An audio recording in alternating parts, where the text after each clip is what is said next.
With college basketball right around the corner, let's take a look at the best returning juniors and seniors.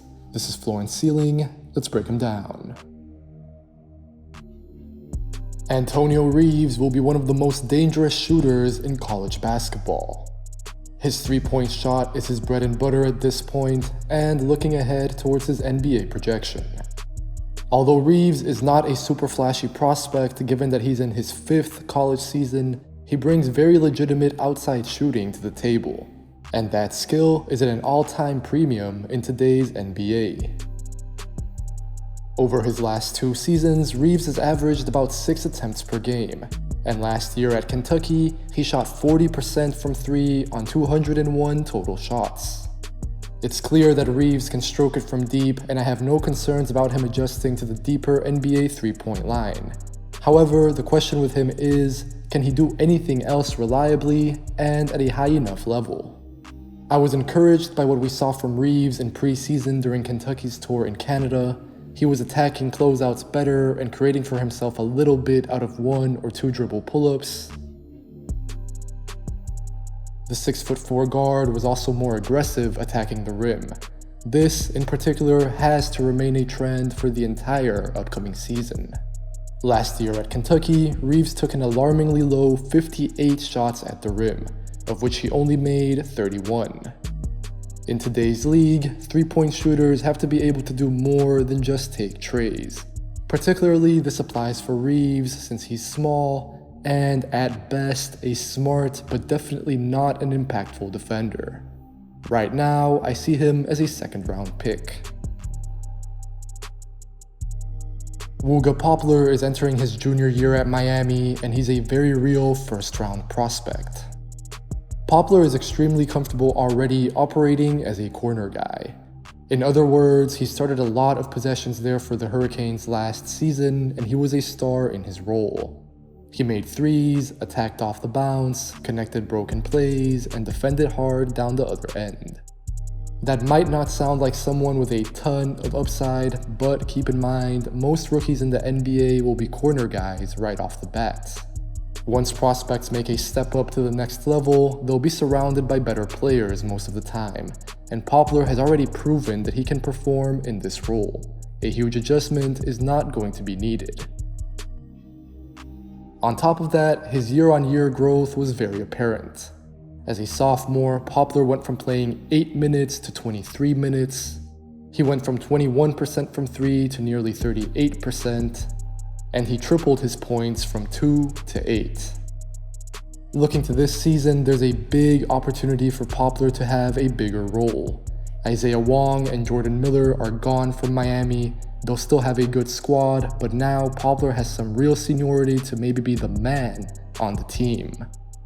The key for him is going to be maintaining his three-point shooting while hopefully taking more attempts. Popper only just about topped 100 last season. And also, he's going to have to establish whether he can create for himself at all.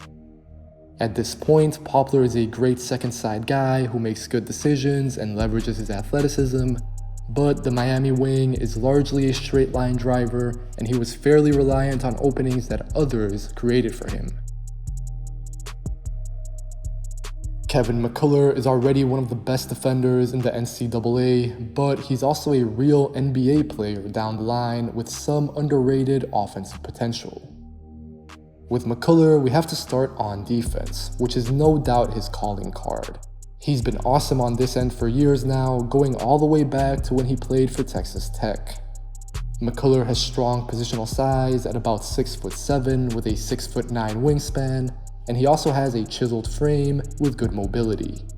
That makes him hard to shrug off, and in turn, he finds it easier than most to keep his man in front of him. Last season, the super senior averaged 2 steals per game, and although stats never tell the full story, this is a number that truly indicates McCullough's defensive dominance. At the college level, you can put him on any wing, but also in the NBA, he's going to be useful on bigger ball handlers, and eventually, I wouldn't be surprised to see him guard 1 through 4. On the other side of the ball, I might be a little bit higher on McCullough than most. His three-pointer for sure is a big swing skill, He's a 30% career perimeter shooter in his 4 college seasons so far. But to be fair, McCullough has gradually gotten more comfortable from 3, and there are other impactful defensive wings in the NBA who lack a reliable outside shot, such as Matisse Thybulle or Herb Jones.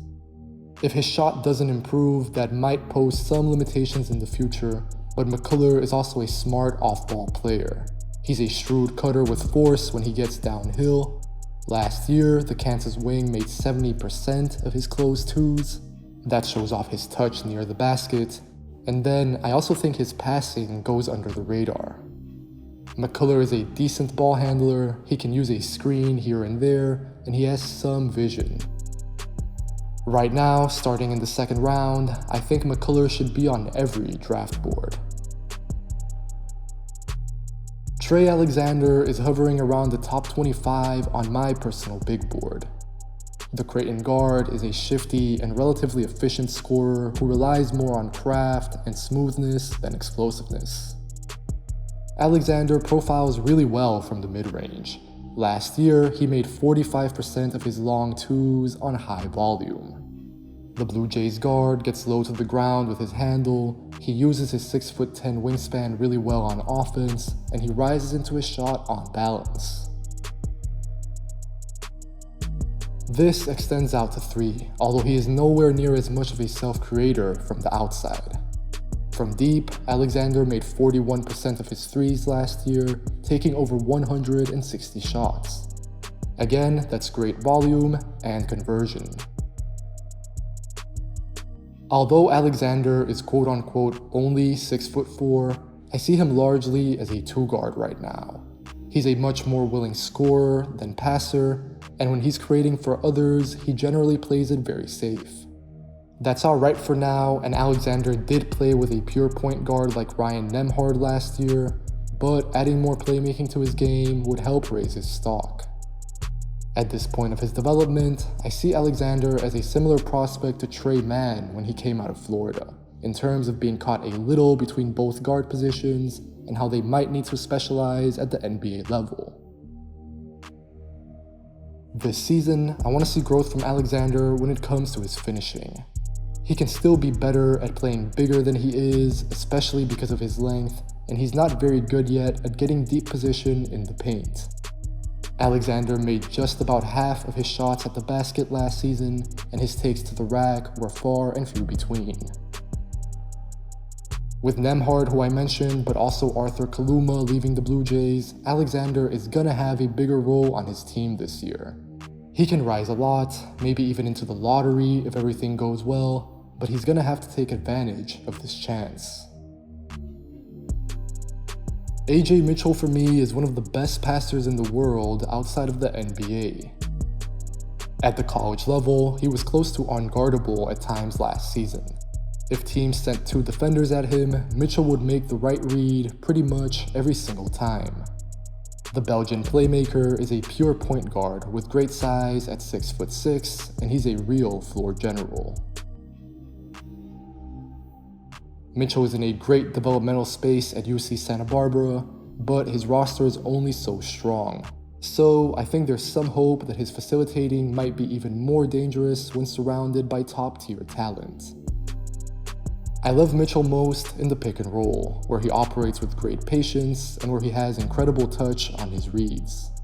The UCSB point guard can execute some genuinely tough reads with the angles he sees at his size and his advanced technique. It's in terms of scoring where my questions with Mitchell pop up. As a disclaimer, he was a pretty good finisher in college last season. He made more than 64% of his shots at the rim, taking 193 attempts while self-creating just about all of the time. So this sounds real convincing, and I think Mitchell's athleticism really shows up when he decelerates or paces himself into the paint. Still though, the Belgian guard is just not a vertical athlete at all. He's not quick, he's not particularly strong, he won't dunk. So once he faces the NBA's increased level of athleticism, I wonder how he overcomes that, despite his high clip right now at the rim. And then, Mitchell is also not a three-point shooter at all.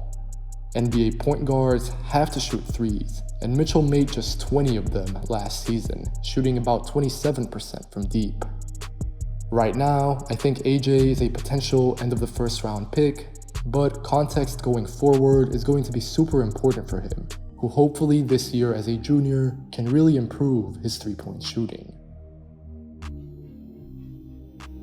Emanuel Miller is the older brother of Leonard Miller, and I think he can also have an NBA future.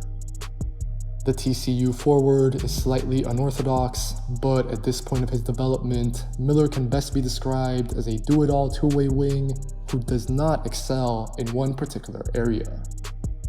For example, Miller is a good athlete, but he's not a great one. His finishing numbers at the rim need to improve. However, I do like Miller as a cutter. He's active off the ball, he moves with real intent, and then I think he can still get more out of his athleticism and length to finish at a higher rate.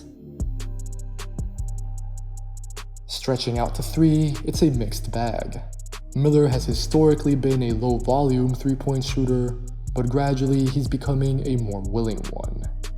Last season, he made 20 of his 51 attempted threes, low figures, but also career highs in both areas. At the same time, Miller is a mediocre free throw shooter in the mid-60s, but he has touch from in between. Miller can flip in little touch shots and hooks, and he also made over 40% of his two-point jumpers last season. On the other side of the ball on defense, again, I like Miller's athletic makeup.